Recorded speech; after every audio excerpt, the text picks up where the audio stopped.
Welcome to What If, So What, the podcast where we explore what's possible with digital and discover how to make it real in your business. I'm your host, Jim Hertzfeld, and we get shit done by asking digital leaders the right questions. What if, so what, and most importantly, now what? So I'm really excited to be here today. We're live. We're in person for the first time and with James Hannis of Cardinal Health. Thank you so much for joining us here. Tell us a little bit about yourself and what you do at Cardinal Health, especially for the folks who may not know what Cardinal Health is. Oh boy. So James Hannis, I am the chief architect for Cardinal Health, covering primarily the customer engagement and corporate solutions. Cardinal is very much in the full spectrum of healthcare.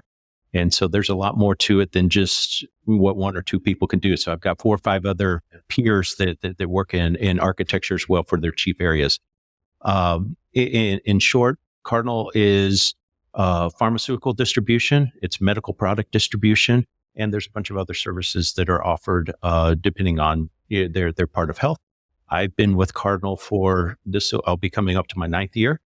But the focus prior to that was in retail, and that was why I was brought into Cardinal to sort of bring that retail and that customer engagement thinking versus the inside out being a distribution company. Well, that's the part that really is interesting to me about your role here at Cardinal. But you used to commit a lot of years in retail, and how did that prepare you for what you're doing today in Cardinal?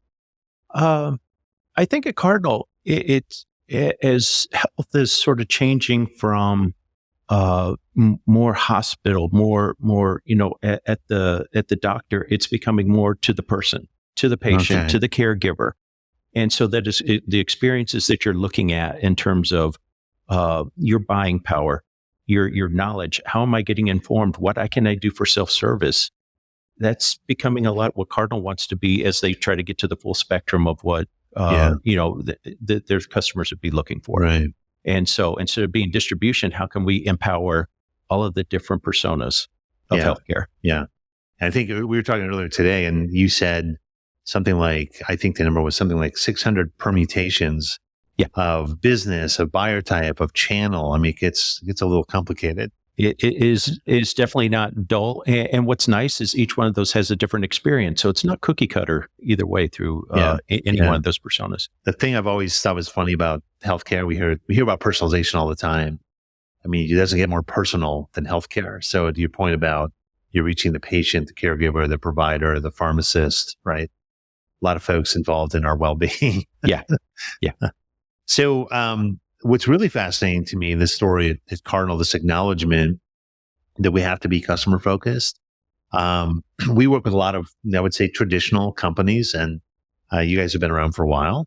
But the bulk of your business is warehouses and distribution, and just trucks. I mean, that's how the business happens. Yeah.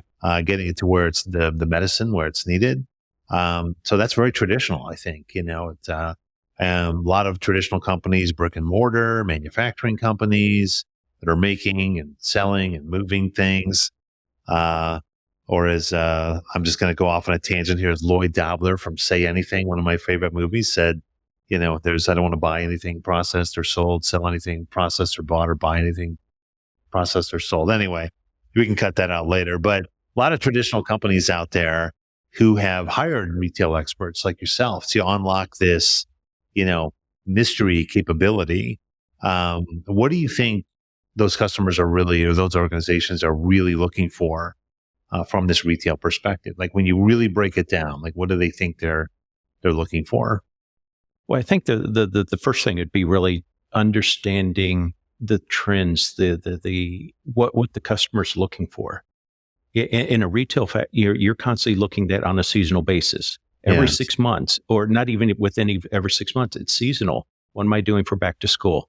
What am I doing for holiday? What am I doing for spring break or even holidays in terms of Easter dresses, since we just had it this past weekend? The speed is what people are looking for. The empowerment then to the customer to get that info, because if you miss the season, as in retail, it really has a huge impact. Yeah. So how can you apply that? And then sort of the buying habits. Most people are used to doing Christmas shopping on major retailers. they want that exact same experience with whether it's CPG or even with health. You're an acute buyer has the same habits, the same expectations, the same empowerment that they would expect if they were doing their own holiday shopping. Yeah.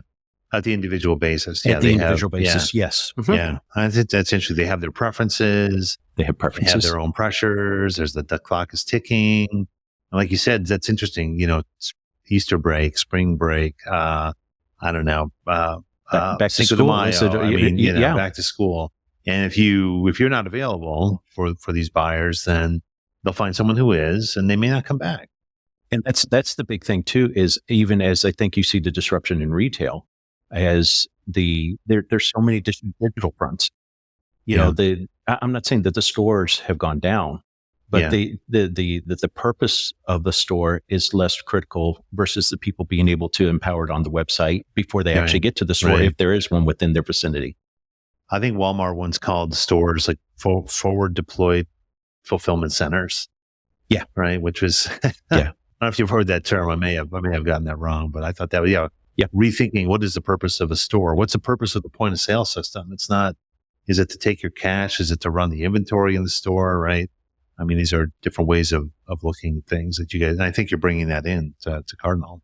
Yeah. The mini DCs, that's common with the Walmart stuff. But at the same time, we don't live in the 17 distribution centers. It's getting into the house. They expect it the same day. And what Cardinal offers in terms of fulfilling our acute customers or the hospitals and, our pharmacies is the exact same expectations of what they're looking for their home. That's great. You guys have fully embraced, and I've seen that, which is really cool.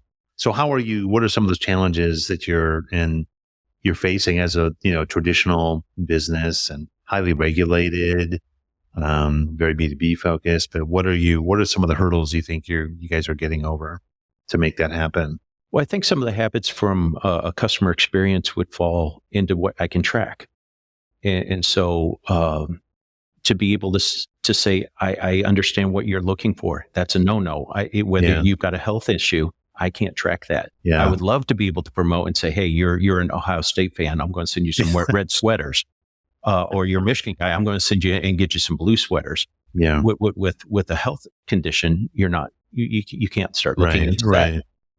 So, and then when you start looking at the tech stack in terms of the number of people that actually look at that, whether we're looking out services of your doctor validation, your insurance validation, how much do you store the records? Because it's all health. So you've got to store it, but you can't store it and look at it. Yeah. Versus in a retail, you're going, hey, it's seasonal. How do we do from Easter, from this year to Easter to last year? Or did Easter dresses look good? Or do we need to change the color? Also, we still have some of those attributes as well. Mm-hmm. But the ability to not track the specifics of the person. Yeah. And somebody saying, okay, well, that's patient. We'll look at it at a acute hospital. If you were to look at who's in the hospital that could be buying, it could be the pharmacist. It could be a surgeon. It could be just a physician itself. It could be just the medical products person that needs to refill surgical gowns, latex gloves, stuff like that. There are so many people. So when you look at your local hospital, who's the person on the other side of the screen? Can you actually get to the personalized experience that they're looking for when you're not able to track within the four walls of the hospital? Yeah, or influence them. You're not going to to haunt their Instagram for the next 3 days. Exactly. Because they abandoned a cart, right? Exactly. Yeah.